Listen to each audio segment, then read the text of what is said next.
Good morning, students. Welcome to your economics class with your economics teacher, Lakshmi Vyas. And today I'm here to explain a chapter, Forms of Market. We'll start the chapter with the area of discussion as we always do. And in this video itself, we'll complete the entire chapter. So here we start. First of all, we'll discuss about the concept of market, what market actually is in economics, which is different from in general. Secondly, we'll move to classification of market on the basis of different factors.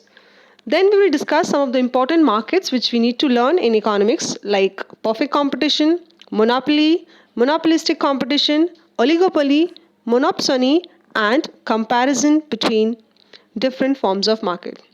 So, we will discuss each type of market with its meaning and important features.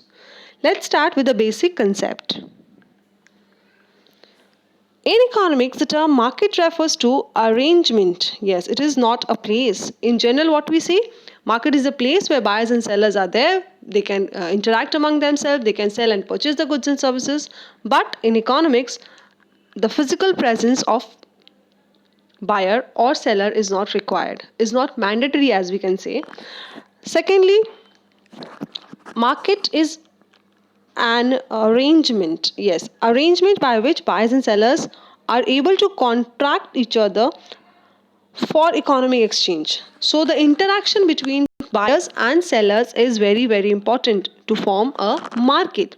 So the physical presence is not required as in this special time of difficult time, as we can say, difficult time of pandemic, we are not being able to purchase goods and services as we used to do previously, but there is online services. So electronic market is there where physical presence of buyer or seller is not required, but still there can be exchange of goods and services. So market in economics is basically a mechanism or an arrangement by which buyers and sellers can interact among themselves and they are able to strike a deal about the price and the quantity to be sold.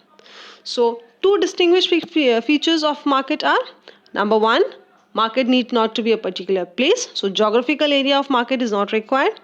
Secondly, essential feature of market is buyers and sellers should be able to strike a deal, yes, about the price or the quantity. So, there is not physical presence requirement, rather involvement and interaction is must.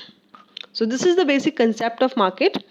Structure of market is refers to the types of market in which the producers or firms operate. There are different types of market and the structure of market depends upon many factors like the number of buyers and seller. In some market, buyers and sellers are more. In some market, buyers and sellers are less. Some markets are influenced by more buyers, less sellers, and the others are influenced by just the opposite. So different kinds of market will have different types of number of buyers and sellers. Secondly, different markets have different nature of the product. Yes, like product can be similar, which is or identical exactly, or it can be differentiated. It can be a close substitute. There may not be substitute. So variety of nature of product is there for different types of market. Knowledge about market is another feature in a particular type of market. For example, in some forms of market, we can see that buyers are having full information. In some, we can see that sellers are having full information. And there is a specific type of market where we will see that both buyers and seller are having same and complete knowledge. So knowledge about market is another feature. Number 4 is freedom of entry and exit. Yes, there are some markets where there is exist or entry freedom, but there are restrictions in some other market. So restrictions in entry or exit or freedom to entry or exit of any particular producer or buyer is a distinctive characteristic of the market. Then degree of price influence. Different forms of market may differ from each other in terms of their influence on the price determination. Like once we'll discuss all the chapter, we will be able to understand all these points very well. Like in a perfectly competitive market, firms cannot influence the market, but in a monopoly market, firm is the one who can influence the price at any point of time. So different markets will be based upon different kinds of characteristics. So this is it in the basic concept. Moving to the classification. Classification of market, the structure of market, we will classify in 5 different forms. We'll start with the perfect competition, then monopoly. The third one is monopolistic competition. Fourth is oligopoly, and monopsony is the last one. So these are 5 different markets which we are going to study in detail. So let's start. Perfect competition. Yes, as the name suggests, it is a perfect market. Perfect competition is that market where large number of buyers and sellers are there. And all those large number of producers or firms are producing a homogeneous product. What does it mean? Homogeneous means identical in all respects. Shape, size, color, quality, everything is same. So, no individual producer can influence the price, and this is the most important feature.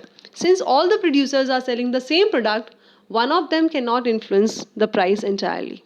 So, that is an important feature of monopoly. Perfect competition. Moving to the features. Once we understand feature of any particular market, we will be able to understand the entire scenario very well. So, we have to understand each and every feature of the market. I've given 6 different points for the feature of market on the screen. You can see. Very first, large number of buyers and sellers. As I said in the definition itself, it is given there are large number of buyers and sellers of a commodity under perfect competition, each too small to exert any influence on the price of the commodity. So, this means that under perfect competition, a firm produces such a small part of the total market output that a change in its own output will not have any noticeable effect on the market supply. And so, price of the commodity will also not be affected by him. That means in a perfectly competitive market, an individual producer has no market power. Okay, so he cannot influence the market price. That means an important statement we can see here: a firm is a price taker than a price maker. Individual firm in the perfectly competitive market is always a price taker. They take the price as given. They cannot charge the price according to their own will. Okay, moving to the second feature, important one, which is homogeneous product. As I already said in the meaning portion, homogeneous means identical. Okay, so physical characteristic and environmental factor, everything is exactly same. So the products of various firms under perfect competition are perfect substitute of each other. And the implication of this characteristics is very important, and the implication is that a uniform price will rule throughout the market. No firm has any basis of charging higher price for this product. If any firm tries to charge a different price, consumers will not purchase from him. If the producer tries to charge a higher price, no buyer will come to him. If he charges a lower price, everyone will go there. So it is of no use. So the buyer has no reason to express a preference for the product. That means he is also indifferent among the firms from which he buys. This is the only reason why prices are fixed in perfect competition. Moving to the third one, freedom of entry and exit. Perfectly competitive firm is characterized by freedom of entry and exit. This means new firms are free to enter the industry and start producing if they wish. And existing firms are also free to cease the production and leave the industry if they so desire. That means there is no restrictions like legal, natural or man-made on entry of new firms and exit of the old firm. This important characteristics will lead to the normal profit condition in the long run or in the short run, in the long run for a perfectly competitive firm. This we will discuss in the equilibrium portion. Number 4 is perfect mobility of resources. Perfect mobility of resources means factors of production can easily move from one place to another place. So this characteristics ensures that resources or factors of production can enter or quit a firm or industry at its own will. This implies that resources are able to switch over from one use to another without any restriction. Moving to the fifth point, which is perfect knowledge. As I said, consumers, firms and resource owners are under perfect competition, have perfect knowledge about the market condition. Each firm knows the price and it would not sell the commodity at a price below that. Similarly, each buyer has perfect knowledge about the prevailing prices and the characteristics of the product being sold. So, this characteristic of perfect knowledge would ensure that price differences are quickly eliminated and a single price for the commodity would ultimately prevail throughout the market. The last one is absence of transport cost. So, this is an important feature because we can say that there is no cost of transportation included in the perfect competition market, and this is just an assumption, it's not based on reality, and this is necessary to maintain a uniform price throughout the market. Otherwise, prices for identical goods would differ if the transport costs are added to the price of the product. So here we complete 6 important features of a perfectly competitive market, which is very, very important. One more point I would like to say you all that perfect competition market does not exist in reality. Some economists say that agricultural market is perfect competition, but still others question because the agricultural products are not homogeneous according to some. So we cannot say that there is a perfect example for this particular market or not. But the features are very important. You will use the perfect competition market in different chapters, which we will discuss further. Moving to the second one. The second market which we need to discuss is monopoly. Mono means one, single, and polis means seller. So monopoly is a market structure in which there exists only a single seller or sole producer of the product which has no close substitute. For example, we get our electricity supply from one agency, that is State Electricity Board. Like in case of Punjab, we have Punjab Electricity Board. Okay. Similarly, we travel by railway, which is owned by Government of India. So these are examples of monopoly. No other firm is allowed to provide railway services in India apart from Indian Railways. So that is again a monopoly. Features of monopoly, 5 simple features, very important this market as well. The very first feature is single seller. Single seller, that means there is no other producer. So monopoly is a market situation where there is only one seller of the product and the producer is called monopolist of the commodity. Because there is only one firm in the monopoly, there is no difference between firm and industry. Okay, whatever the firm, we can call the firm or the industry as the same because he or she is the only one producer. It is the case of one firm controlling the supply. Since there is only one seller, any change in the entire amount of the product produced by the monopolist will have a significant influence on the market price. So as we see in our previous market, perfect competition, monopoly is just opposite. In perfect competition, each buyer was having no influence on the market, but in monopoly, each seller was having no influence on the market price, but in monopoly, there is only one seller, so he is having a full impact on the price of the product. He sets the price. So monopolist is a price maker, not price taker, like perfect competition. The second one is absence of close substitute, and the second feature of monopoly is that the monopolist produces such a commodity which has no close substitute. The goods which can be easily used by each other and are available at nearly similar price are called close substitutes.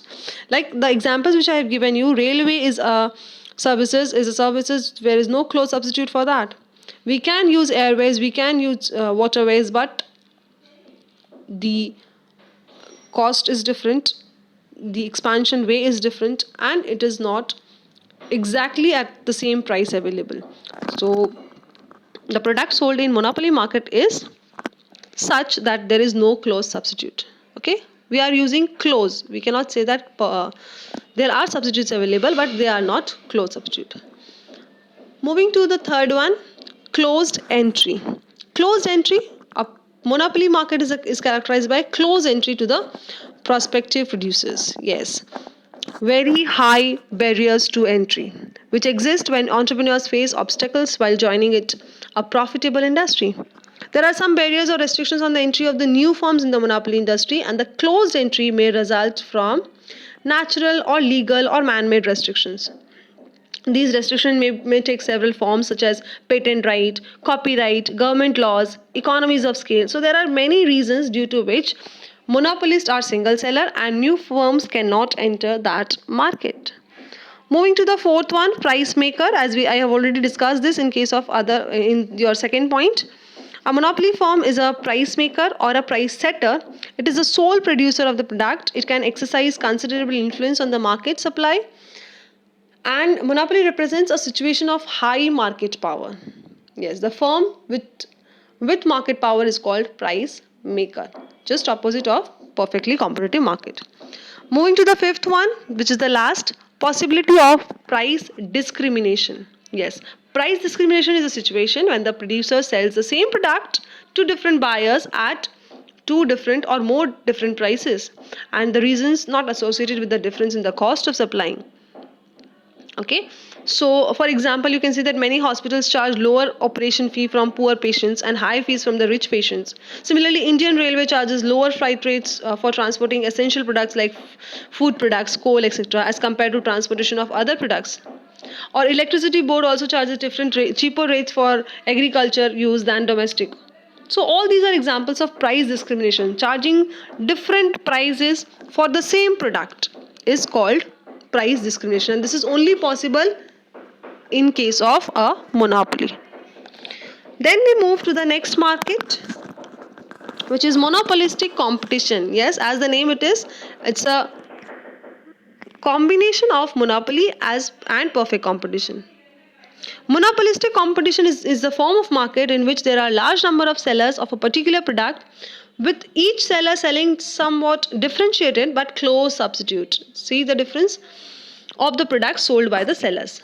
Monopolistic competition has some element of monopoly and some element of perfect competition. So that we can understand from the features. What are the features? The very first feature is large number of buyers and sellers. What does it mean?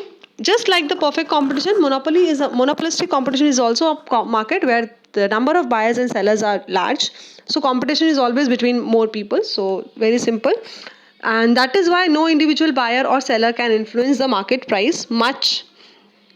Producers are price maker here because they have their own product. Since the product is not close substitute, they are charging different price. Each one says that their product is different. So some power is there in the hands of monopolistic competitive producers, but not like the total power like monopoly, or no incomplete power like perfect competition. It's in between the two. Differentiated products is the second and very important feature. Products of different firms under monopolistic competition may be different from each other in two ways. Like differentiation can be of two ways, like physical characteristics are different, or their content or ingredients are different. So that is why depends upon the sale of the product and all. So firms always say that my product is different. The monopolistic competition is a very common, like for example, we can see that firms producing Colgate toothpaste has the monopoly in its particular brand, but it has also to compete with other firms producing toothpaste under different brands like Pepsodent, Close-Up, Vicco, or Meswak. So this is a competition part of monopolistic competition. Thus, under monopolistic competition, there is a monopoly of the brand, but competition from the rival sellers selling the close substitute of the product by one particular firm.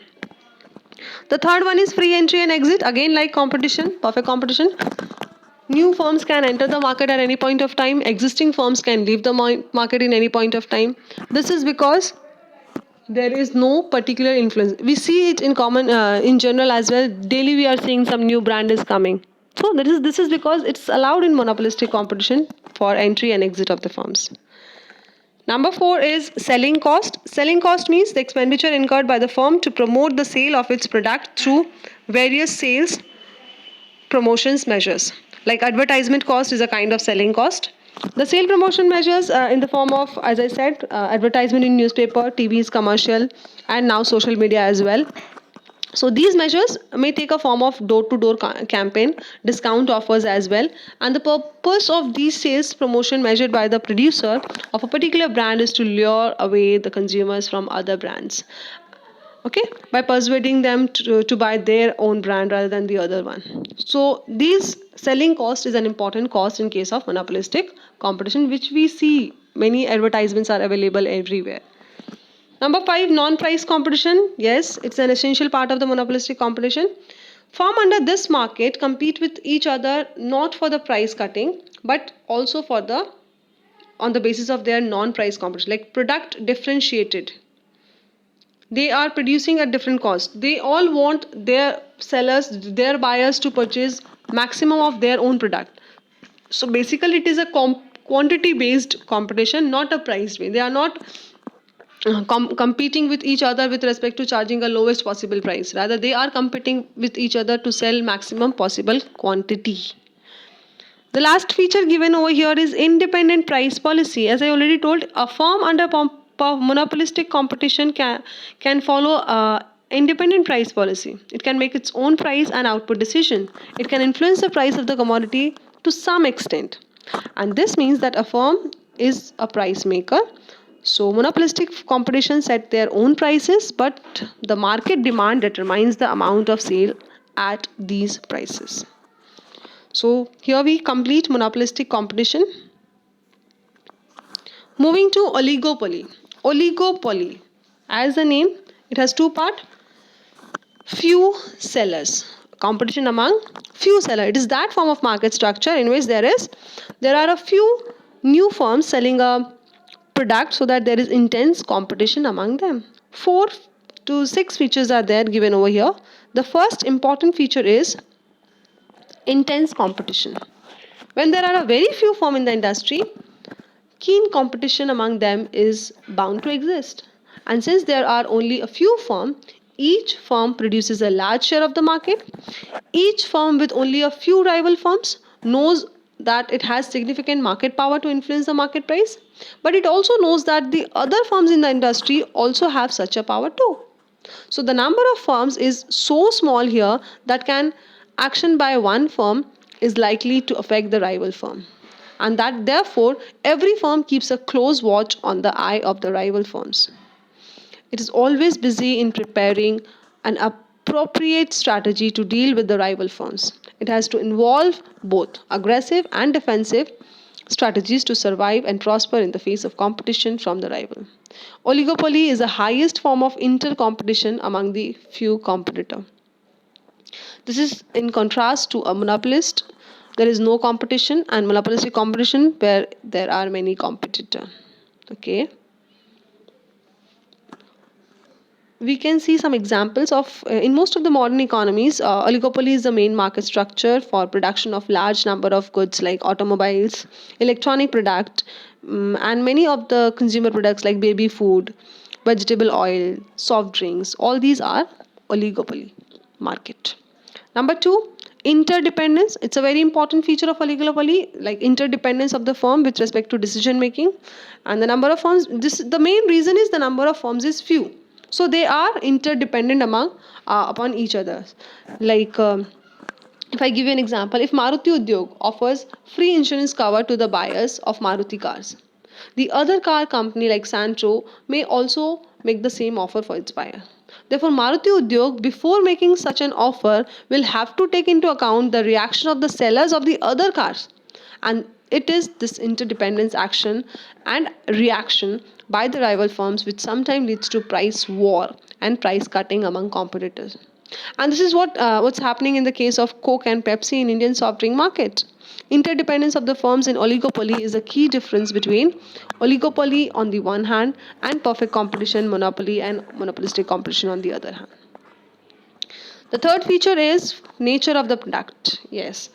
According to many, oligopoly without product differentiation is called pure oligopoly, and oligopoly with product differentiation is called differentiated oligopoly. The firms can have a homogeneous product or differentiated product as well. Like in automobile industry, Maruti, Santro, Indica are the examples of differentiated oligopoly, because they provide the product which are substitute but close substitute but not perfect substitute. Each one will say that my product is different. So when in an oligopoly market, the firms are selling differentiated product, they are called differentiated oligopoly. On the other hand, cooking gas like Indian, Bharat or HP, they are examples of pure oligopoly, because whatever product they are selling in cooking gas, LPG we can say, they are selling the identical product, homogeneous product. So they are called pure oligopoly. Importance of selling cost is there because since the number of firms are few, there is intense competition and interdependence among the firm. The firms compete with each other through various sales promotion measures like price cutting, discounts, door-to-door campaign, advertisement, etc. So there's a great importance of selling cost and advertisement under oligopoly market. Next is barrier to entry. The existence of monopoly in the long run necessitates the existence of effective barriers of entry of new firms to the industry. In the absence of these barriers to new entry, the oligopoly may not retain the characteristics of a few sellers in the long run. So, restricted entry is required. Okay.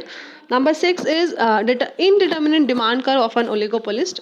It is a theory previously given, but now king demand curve is there. So, some economists say that demand curve is not determinate in this market since a firm under perfect competition or monopoly or monopolistic competition faces the definite demand curve because it can ignore the reaction of the rival firm. But this is not under oligopoly. An oligopoly cannot ignore the reaction of the rival firm in view of the interdependence. So, in any change in the price of by the one firm may result in the change in the price of other rival firm. So, as a result, demand curve faced by an oligopoly keeps on shifting. So we can say that demand curve is not definite. Here we move to the last type of market which we need to discuss is monopsony. Yes, it is the last but it is different from all the other. Monopsony is a mirror image of monopoly. Like in monopoly, there is single seller. In monopsony, there is single buyer. So monopsony is a market situation when there is a single buyer of the product who is not in competition with any other buyer for the product which it purchases, and in which the entry into the market by other buyers is not possible. For example, Government of India is the only buyer of defense related goods. Or you can see the another example given here is Maruti Udyog Limited is the sole buyer of some specialized car components or parts such as radiator from the number of small local firms set up exclusively to produce these components or parts. So there can be many examples where the monopsonist means the buyer is the only one who is there to purchase the product. So let's see the feature. Number 1, as I said, characteristic feature first is single buyer. Monopsony is a market where there is only one buyer of the commodity, service or input. It is a case of only one firm purchasing the entire product. Second feature is large number of sellers. While there is one buyer, there are a large number of sellers or supplier of the product. Like in monopsony of labor market, a single employer faces a large number of workers. Okay. So, for example, under monopsony in the labor market, there is a single buyer of the labor service who faces a large number of workers to be available. So, it depends. The total power is in the hands of the buyer. Number 3 is specialized product. Yes, it is only possible to have monopsony in case of special products. This is an important condition of existing of monopsonist. For example, the radiator supplied by a supplier to Maruti Udyog Limited can be used in the Maruti car only. So it is of no use for other car manufacturers like Hyundai or Honda. That is why monopsony is existing, just because the product is specialized. There is lack of mobility in this market because geographical or occupational mobility is not possible here. If the workers are mobile so that they can move to places or industries where wages are higher than the monopsonist labor market, the monopsony will break down. Okay, so if people are emotionally attached to a given locality because of family ties, friends, etc., and are unwilling to move to the other areas, monopsony will persist. The last feature given is price maker. Yes, just like a monopolist is able to influence the price of the product by changing the quantity it produces, it offers to sell in the same way. Monopsonist is able to influence the price at which it buys the product of input Monopsonist can offer any price of the product or input it buys and supplies for of the producer must either accept the price or stop supplying the monopsonist. For example, monopsonist in some in some labor market can offer any wage rate it choose, and workers must either work at the existing wage rate or change occupation or location. That means the entire power in this kind of a market is in the hands of buyers. So this was it for the different types of market we discussed. And here we can see a comparison among all on the basis of 11 different points, like number of sellers, which is large in perfect competition, one in monopoly, where large in monopolistic competition, few in case of oligopoly, and many in case of monopsony. In that way, number of buyers is also different in different forms of market. Nature of product is homogeneous in almost all the markets, but except monopolistic competition, it must be differentiated, and oligopoly, it can be differentiated. Knowledge or nature of knowledge is different. Some knowledge is there, but only perfect competition is the market where we have perfect knowledge, because it doesn't exist in the reality. Entry and exit is free in two markets, which is perfect competition and monopolistic competition. Apart from that, it is restricted in all the other markets. Market power is in the hands of no one in case of perfect competition, but the market power is huge in case of monopoly or monopsony. Slight power is there in case of monopolistic competition and oligopoly as well. Nature of influence on price is depends upon whether it is a price maker or price taker. Only perfect competition is a price taker. Apart from that, everywhere we have price makers. Selling cost does not exist in other markets except oligopoly and monopolistic competition. Slope of demand curve is there, perfectly elastic, negative, but elasticity is different. King demand curve in oligopoly and negatively sloped monopsony demand curve. Relation between revenue curves is given on in all the markets. Average revenue is always greater than marginal revenue, but in perfect competition they are equal just because price is fixed. We have discussed this in our revenue chapter. Long run profit is normal in case of in case of perfect competition and monopolistic competition because of free entry and exit. Apart from that, since the entry and exit is restricted, the profit is abnormal, so the firm always earns a higher profit in case of other markets except perfect competition and monopolistic competition, where the entry and exit are not restricted, free. So this was it in comparison portion. It's given well. Point wise, you can prepare many points for each particular market and compare them among themselves. So thank you so much, student, for being here. I hope everyone is trying to understand the topics discussed. If you have any further doubt, you can ask me through email. You all have my email ID. And remainings we will discuss in our live sessions as well. Take care of yourself. Thank you. Stay healthy. Stay safe.